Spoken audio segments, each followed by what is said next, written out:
20 তারিখের জন্য অপেক্ষা করছি আমরা।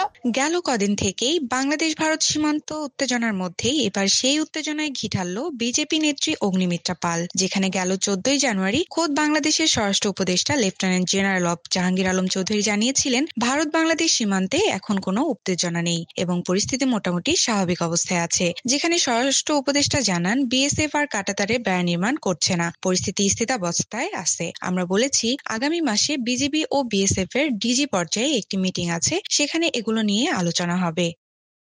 সর্বশেষ এবার সীমান্ত ইস্যুতে মুখ খুলেছেন বিজেপি নেত্রী অগ্নিমিত্রা পাল। গণমাধ্যমকে দেওয়া এক সাক্ষাৎকারে সীমান্ত ইস্যু নিয়ে কথা বলেন বিজেপির এই নেত্রী।